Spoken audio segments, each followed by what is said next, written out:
শেহতীয়াকৈ হ'লেও সমূহ ইছলাম ধৰ্মী লোকলৈ ঈদৰ শুভেচ্ছা জনায়। আমিও আমাৰ অনুষ্ঠানটি কৰিবৰ বাবে আজি গৈ আছোঁ নামটি মিছাজানৰ পুৰণি লোণপুৰীয়া গাঁৱত। তনিদা, মাধৱ, যদু আৰু যদুৰ ভায়েক মধু। অৱশ্যে তাৰ নাম মধু নহয়, দীপজ্যোতি। আমিহে মধু বুলি মাতিছোঁ। গোটেইকেইটা গৈ উপস্থিত হ'লোগৈ নামটি লোণপুৰীয়া গাঁৱৰ সেই বিশেষ নামঘৰ ভাগত। এয়া দেখিছে, গৈ পালোগৈ আমি ভাওনাৰ ঠাই। আৰু গৈ পাই নামঘৰৰ পৰিৱেশটো সুন্দৰকৈ চালোঁ আৰু খুব সুন্দৰ মনোমোহা দৃশ্য দেখা পালোঁ। তাৰ পাছত গুৰু আসন্ন সেৱা জনালোঁ। নাম প্ৰসংগ যিহেতু চলি আছে, সেৱা জনাই আমিও আমাৰ কাম আৰম্ভ কৰিবৰ বাবে গৈ পালোগৈ গ্ৰীণ ৰুম। তাৰ পৰা আমাক চাহ তাহ দিলে, সকলোখিনিয়ে চাহ তাহ খাই আমি আমাৰ কাম কৰা আৰম্ভ কৰিলোঁ। আমাৰ কাম কাজ সম্পূৰ্ণ কৰিলোঁ। এয়া দেখিছে অলম্বুখ দৈত্য মানে ৰাক্ষস। তাৰপিছত মাধৱেও কৰি আছে আৰু এইফালে হৈ গ'ল ভীম।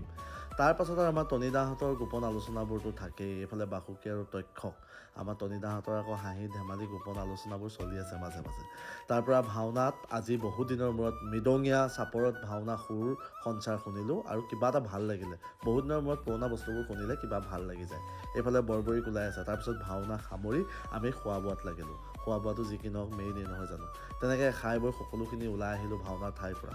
তাৰ পৰা আমাৰ শিৱসাগৰ জয়সাগৰ মেডিকেলৰ সন্মুখত একাপ জালুক দিয়া লাল চাহ খাই উভতনি যাত্ৰা ঘৰলৈ বুলি নিশাটো কটাই আৰু নিজৰ কৰ্ম শেষ কৰি পুনৰ উভতনি যাত্ৰা, জীৱন যাত্ৰাৰ আৰু